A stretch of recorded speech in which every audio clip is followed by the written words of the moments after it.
Dear students, अब हम next आगे बढ़ते हैं अपने नेक्स्ट एग्जाम्पल पर। Example number 6। एग्जाम्पल नंबर 6 क्या कहता है? एग्जाम्पल नंबर 6 एग्जाम्पल नंबर 6 क्या कह रहा है?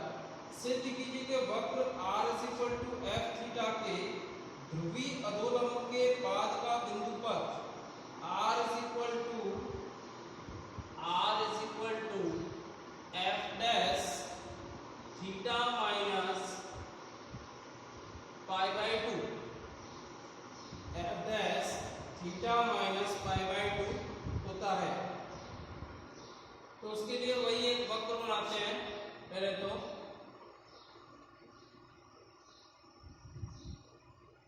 ये हो गया इसका ध्रुवांतर रेखा और ये इसके लंबवत रेखा, ये हो गई ध्रुवीय स्पर्शी। ये एक्स एक्सिस हो गई आपकी, ये इसके लंबवत रेखा ध्रुवांतर रेखा के, और ये हो गया एंगल थीटा, और ये पूरा एंगल मान लेते हैं ये क्या है? Theta dash. ये लंबाई अपनी स्मॉल आर, ये आपका थीटा, ये हो गया आपका अभिलंब। ये बिंदु मान लिया P r, थीटा, ये हो गया r, थीटा। ये आपका बिंदु मान लिया N, ये मान लिया कोई बिंदु T, और ये हो गया आपका ध्रुव O। तो N के निर्देशांक मान लेते हैं r डैश थीटा डैश। ये डिस्टेंस ध्रुवीय अधोलंब होता है, ये आपका ON। ये क्या होता है आपका? ध्रुवीय अधोलंब ON। इसकी लंबाई मान ली अपने r डैश। ये सब हो गया अपना। अब नेक्स्ट आगे बढ़ते हैं। अब वो क्या कहना चाह रहा है इसमें वो कह रहा है कि इसकी एग्जाम्पल नंबर 6 में क्या कह रहा है कि r = f थीटा के ध्रुवीय अधोलंब के पाद का बिंदु पर, ध्रुवीय अधोलंब के पाद का बिंदु पर क्या होता है अपना? r = f dash theta minus pi by 2 होगा। तो सबसे पहले माना वक्र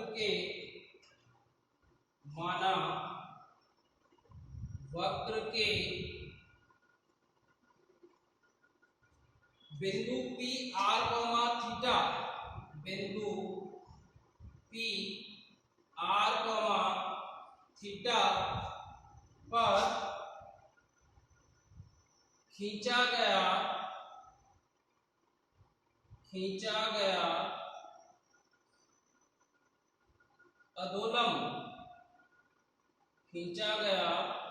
अधोलंब ON।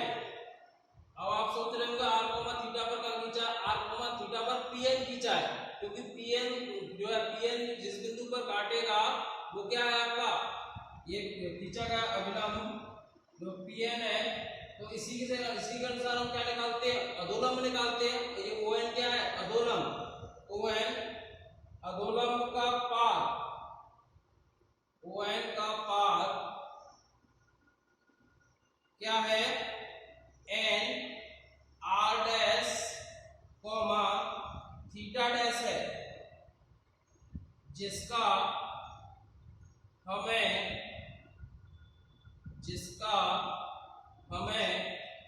बिंदु पर ज्ञात करना है,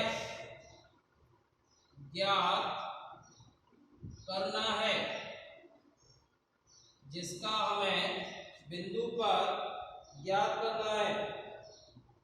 क्योंकि ON = क्या माना है हमने? r डैश, और ये है क्या? अधोलंब की लंबाई,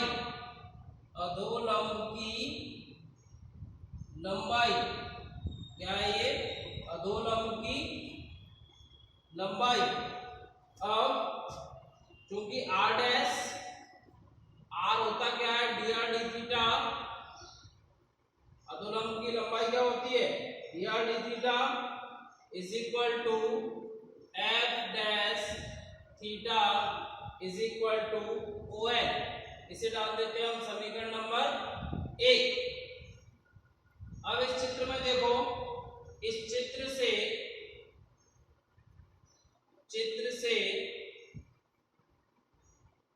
एंगल थीटा डैश की वैल्यू क्या हो जाएगी, एंगल NOP और plus POX, angle NOP plus angle POX। अब एंगल NOP कितना है, NOP तो पता है क्योंकि ये जो रेखा जो खींची जाती है ये ध्रुवांतर रेखा के लंबवत रेखा खींची जाती है, तो NOP तो कितना हो गया π/2। और एंगल POX कौन सा है, ये है अपना ध्रुवांतर कोण, ये कितना है थीटा। तो थीटा डैश की वैल्यू क्या निकल के आ गई π/2 प्लस थीटा। यहां से थीटा की वैल्यू कितनी आ जाएगी π/2, थीटा की वैल्यू कितनी आ जाएगी theta dash minus π/2। Theta dash की वैल्यू आ गई, थीटा की वैल्यू आ गई थीटा डैश माइनस π/2। इसे डाल देते हैं समीकरण नंबर 2। अब समीकरण 1 व 2 से, समीकरण 1 व 2 से, तो समीकरण 1 व 2 से r dash is equal to, समीकरण 1 ये रहा आपका r dash is equal to dr d theta बराबर f डैश थीटा। तो r dash is equal to dr d theta is equal to f dash, theta की वैल्यू रखते हैं theta dash minus π/2। अब यहां से r डैश क्या आ गया, r dash is equal to f dash theta dash minus π/2। बिंदु पथ लेने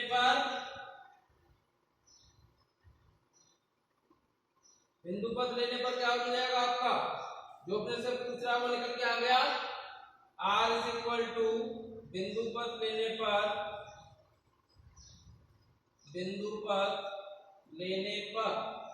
r is equal to f dash theta dash minus π/2। ये आ गया अपना r is equal to. Screenshot ले लीजिए इस एग्जांपल का, सिंपल सा एग्जांपल है, कोई दिक्कत नहीं होनी चाहिए आई थिंक।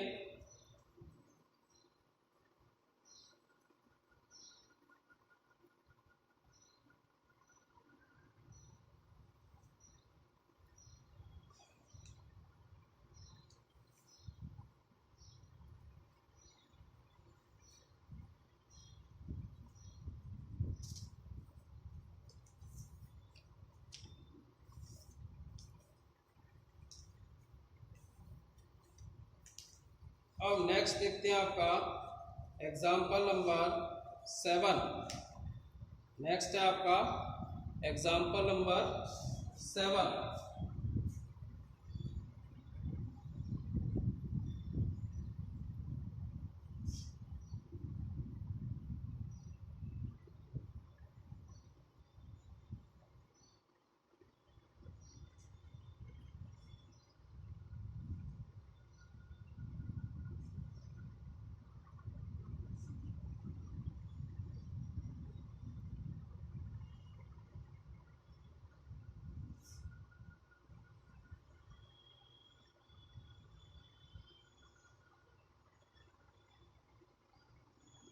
एग्जाम्पल नंबर 7 क्या पूछ रहा है आपसे, देखिए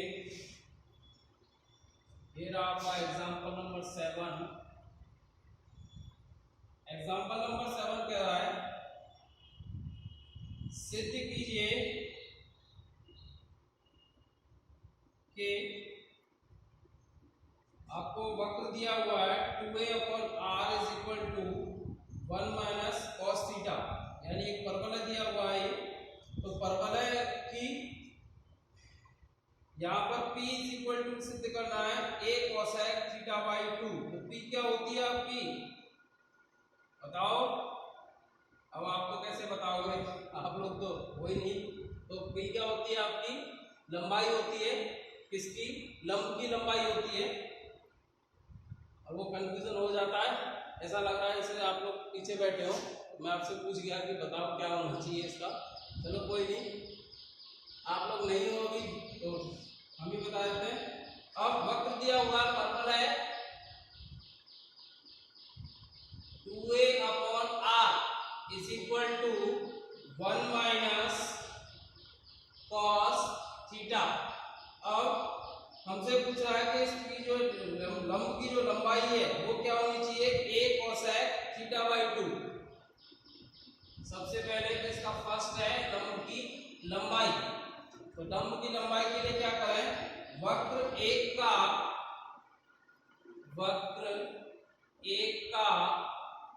थीटा के सापेक्ष अवकलन करने पर, वक्र एक का थीटा के सापेक्ष अवकलन करने पर, तो करें वक्र एक का थीटा के सापेक्ष अवकलन। 2a तो कांस्टेंट, 1 अपॉन r का क्या हो जाएगा माइनस 1 अपॉन r स्क्वायर, और r का क्या हो जाएगा dr d थीटा। 1 कांस्टेंट है इसका 0, cos थीटा का माइनस sin थीटा, लेकिन माइनस ऑलरेडी है तो प्लस sin थीटा। तो 2 ये हो गया आपका minus 2a upon r square dr d theta is equal to sin theta. अब यहां से dr d थीटा की वैल्यू निकालेंगे तो क्या आ जाएगी, dr d theta is equal to minus के r square sin theta upon 2a, या d थीटा dr की वैल्यू क्या हो जाएगी, d थीटा dr की वैल्यू हो जाएगी minus 2a upon r square sin theta. अब d थीटा dr की वैल्यू तो निकालिए ताकि हम tan फाई की वैल्यू निकाल सकें। चूंकि tan फाई यानी आपका क्या है, ये ध्रुवांतर रेखा और स्पर्शी के मध्य कोण की स्पर्शजा क्या होती है, r d थीटा dr बराबर r d थीटा dr। तो r की वैल्यू कितनी है, r की वैल्यू वक्र एक से निकाल सकते हैं 2a अपॉन 1, r को इधर ले जाओ, 1 माइनस cos थीटा को इधर ले आओ, तो 2a upon 1 minus cos theta, 2a upon 1 minus cos theta. और d थीटा dr की वैल्यू कितनी है, माइनस के 2a upon r square sin theta, यानी r यहां भी आ रहा था, यहां भी r की वैल्यू रख दो, तो रख देते हैं। तो यहां का tan phi is equal to minus के 4a square upon 1 minus cos theta into sin theta, और r की वैल्यू क्या रख दें 2a upon 1 minus cos theta, r square है तो 2a upon 1 minus cos theta का होल स्क्वायर, ये हो जाएगा। तो tan phi is equal to minus के 4a स्क्वायर, ये हो गया 1 minus cos theta into sin theta, ये हो गया 4a square upon 1 minus cos theta का whole square.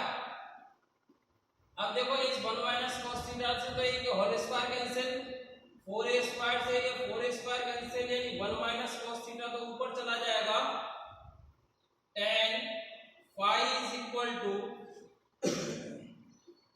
1 minus cos theta upon sin theta, 1 minus cos theta upon sin theta, और minus ये वाला बाहर चली रहा है तो इसे यहां लगा दो। तो tan फाई इज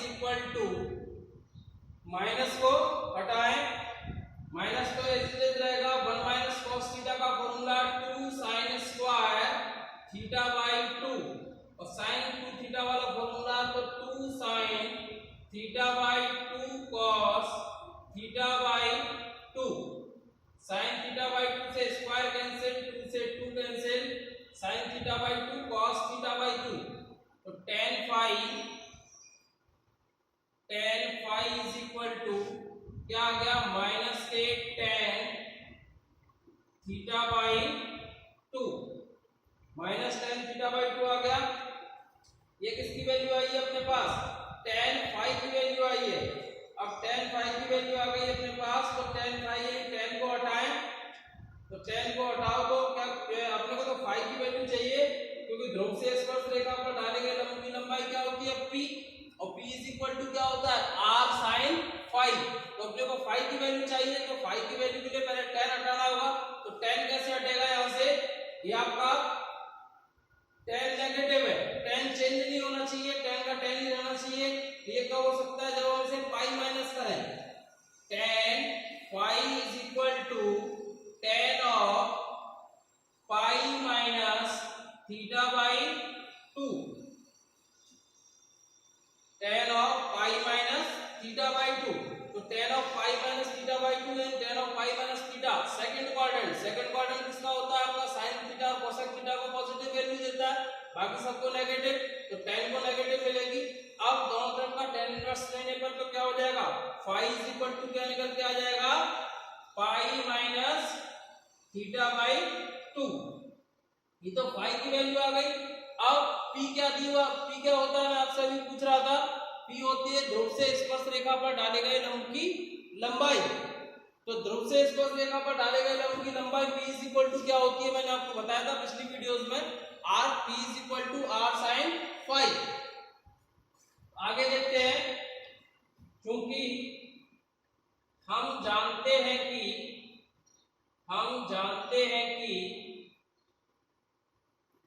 ध्रुव से स्पर्श रेखा पर डाले गए लंब की लंबाई क्या होती है p। ध्रुव से स्पर्श रेखा पर डाले गए लंब की लंबाई क्या होती है p इज इक्वल टू क्या होता है r sin फाई। अब फाई की वैल्यू है अपने पास, r की वैल्यू है तो p की वैल्यू निकाल सकते हैं। तो r की वैल्यू कितनी है 2a upon 1 minus cos theta, 2a upon 1 minus cos theta. Phi की वैल्यू हमने निकाली है पाई माइनस थीटा बाई 2 यानी sine of pi minus theta by 2। तो p is equal to 2a upon ये देखो 1 माइनस cos थीटा का formula 2 sine square theta by 2 और sine of pi minus theta यानी सेकंड क्वाड्रेंट साइन का इधर होता है, यानी साइन को पॉजिटिव वैल्यू मिलेगी और पाई और आपका 360 पर पाई और 2 पाई पर वैल्यू चेंज नहीं होती। क्या हो जाएगा ये आपका साइन थीटा बाई 2 और साइन थीटा बाई 2 से स्क्वायर कैंसिल, 2 से 2 कैंसिल यानी p is equal to a upon sine theta by 2 या p is equal to a cosec theta by 2। यानी p क्या था ध्रुव से स्पर्श रेखा पर डाले गए लंब की लंबाई, यही प्रूफ करनी थी हमें। p इज इक्वल टू क्या होनी चाहिए a cosec थीटा बाई 2। अब इसका स्क्रीनशॉट ले लीजिए, फिर इसका सेकंड पार्ट करते हैं।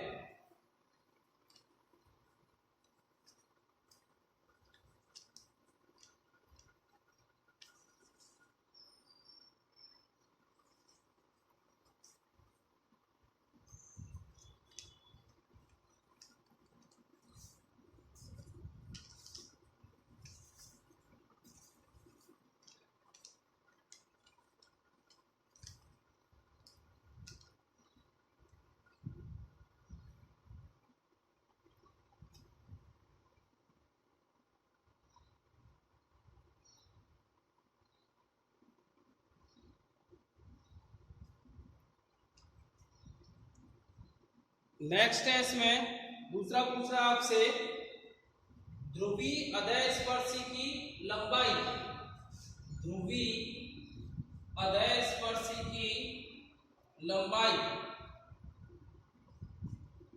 नेक्स्ट जो पूछ रहा है सेकंड, ध्रुवीय अधस्पर्शी की लंबाई,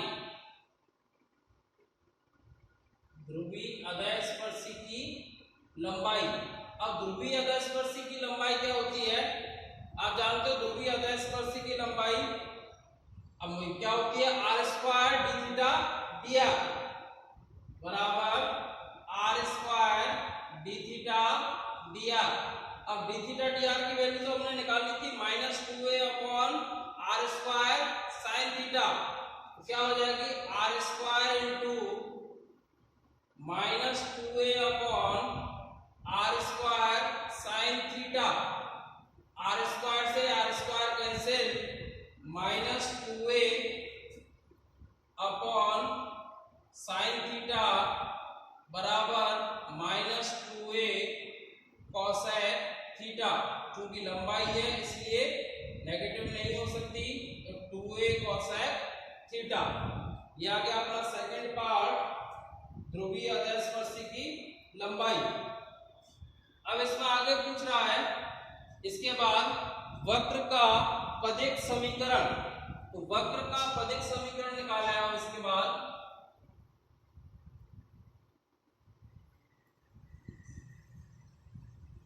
वक्र का पदिक समीकरण,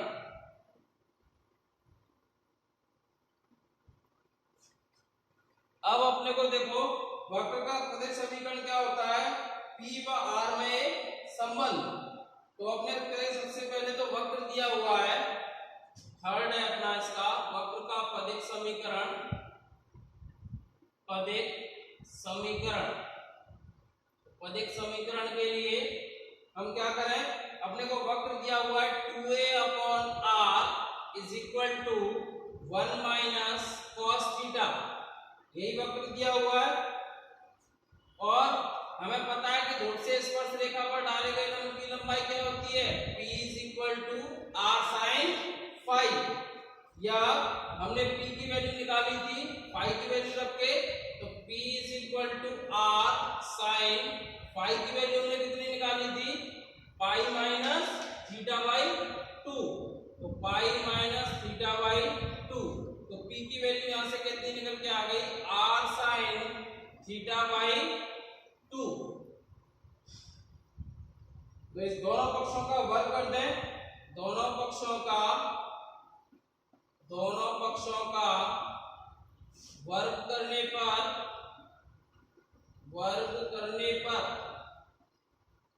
करो दोनों पक्षों का वर्ग, तो p square is equal to r square sine square theta by 2, ये आ गई अपनी p स्क्वायर की वैल्यू। अब साइन स्क्वायर थीटा बाई 2 को अपन 1 माइनस कॉस थीटा के रूप में फॉर्मूला लिख सकते हैं, तो p square is equal to r square, ये किसका फॉर्मूला होता है, 1 माइनस कॉस थीटा अपॉन 2 का, किसका फॉर्मूला होता है, 1 माइनस कॉस थीटा अपॉन 2 का। अब देखो यहां से 1 माइनस कॉस वक्र एक जो हमें दिया गया है, इस 2 को यहां ले जाएं, तो 1 minus cos theta upon 2 is equal to क्या हो जाएगा, a अपॉन r हो जाएगा क्या, तो p स्क्वायर समीकरण एक से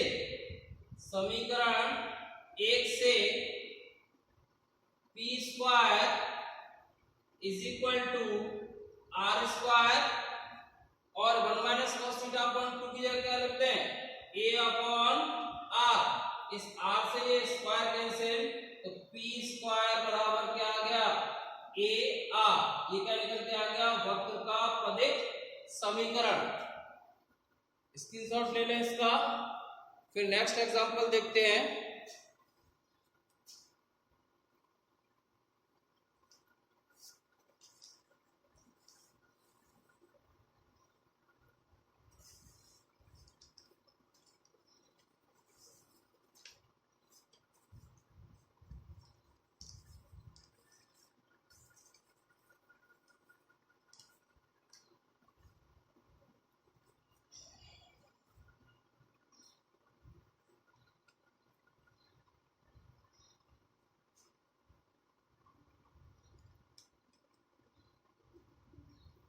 नेक्स्ट है एग्जाम्पल नंबर 8। Example number 8।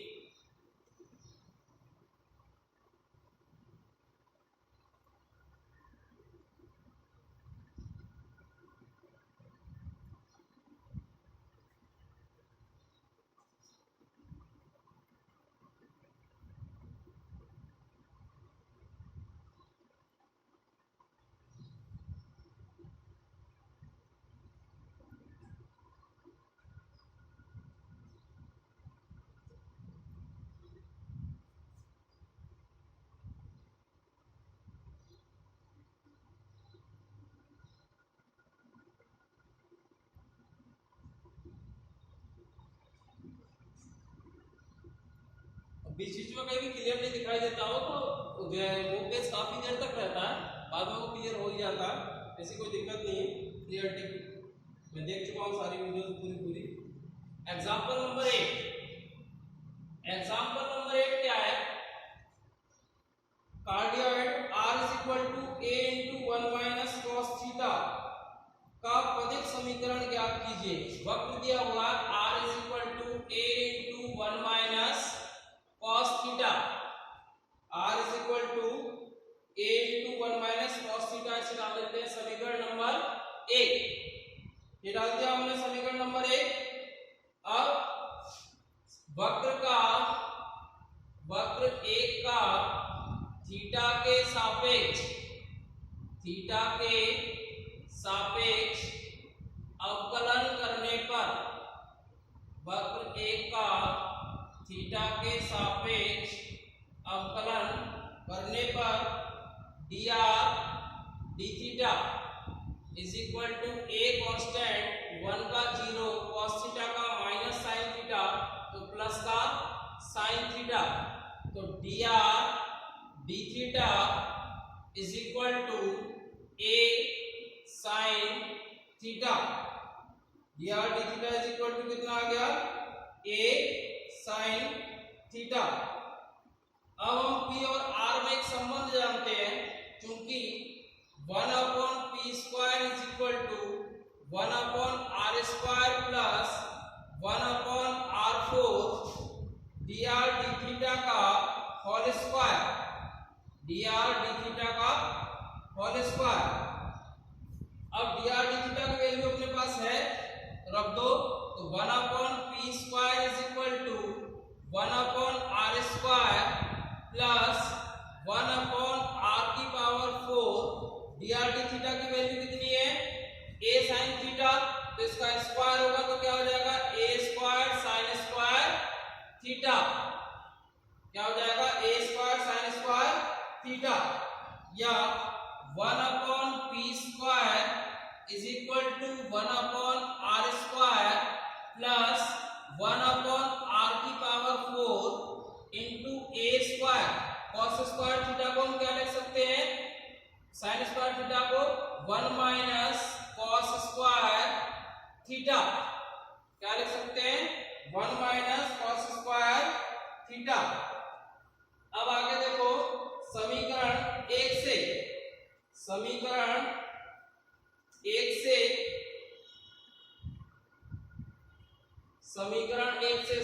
1 क्या दिया हुआ आपने को? r is equal to a into 1 minus cos theta. यहां से हम r अपॉन a की वैल्यू निकालें तो r अपॉन a की वैल्यू क्या आ जाएगी? r अपॉन a बराबर 1 माइनस कॉस थीटा, या यहां से हम cos थीटा की वैल्यू निकालना चाहें तो cos theta is equal to 1 minus r upon a। cos theta की वैल्यू निकाल ली। अब cos थीटा की वैल्यू यहां पर रखते हैं, तो 1 upon P square is equal to 1 upon are square plus 1 upon are की पावर 4 इंटू ए स्क्वायर, और ये क्या है? 1 माइनस cos स्क्वायर थीटा है, cos थीटा की वैल्यू अपने पास 1 माइनस आर अपॉन ए, तो 1 माइनस आर अपॉन ए का होल स्क्वायर, यही हो जाएगा। सॉल्व करने से 1 upon are square plus 1 upon are की पावर 4 इंटू ए स्क्वायर, ये देखो 1 ये होल स्क्वायर खोले इसका, तो होल स्क्वायर खोलने पर ये आएगा आपका 1 प्लस आर स्क्वायर अपॉन ए स्क्वायर माइनस 2r अपॉन ए, या 1 upon are square plus 1 upon are की power 4 into A square, 1 minus R square upon A square plus 2r upon A, 1 से 1 कैंसिल, यानी 1 upon are square plus 1 upon are की power 4, ये हो जाएगा आपका A square into minus के are square upon A square plus 2r upon ए।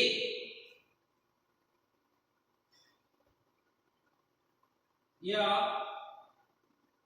आगे solve करें, 1 upon are square plus 1 upon A square upon are की पावर 4, यहाँ एलसीएम ले लें, एलसीएम आ जाएगा ए स्क्वायर माइनस के आर स्क्वायर प्लस के 2ar, ए स्क्वायर से ये ए स्क्वायर कैंसिल, तो 1 upon P square is equal to 1 upon P square is equal to 1 upon are square, और 1 अपॉन आर 4 को अंदर गुणा करें तो माइनस के 1 अपॉन ये माइनस के आर स्क्वायर अपॉन आर 4 और प्लस के 2ar अपॉन आर 4, यहाँ से 1 अपॉन पी स्क्वायर, ये देखो आर स्क्वायर से पावर 2 टाइम्स कैंसिल हो गई, तो 1 upon are square minus 1 upon are square plus r से ये पावर 3 टाइम्स कैंसिल हो गई, तो 2a upon r cube, 1 upon are square से 1 अपॉन आर स्क्वायर कैंसिल, तो 1 upon P square is equal to 2a upon r cube, या r cube को इधर गुणा कर दो और ये पी स्क्वायर को इधर गुणा कर दो, तो क्या आ गया, ये r cube is equal to 2a p square, ये आ गया आपका पदिक समीकरण, जो कि आर और पी में एक संबंध होता है। इसका स्क्रीनशॉट ले लीजिए, फिर नेक्स्ट एग्जांपल देखते हैं।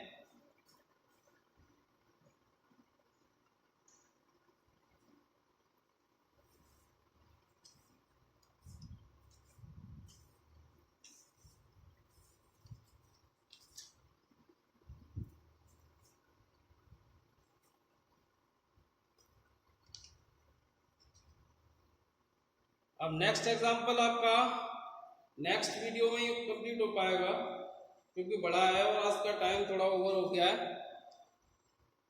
ठीक है, ओके बच्चों, थैंक यू।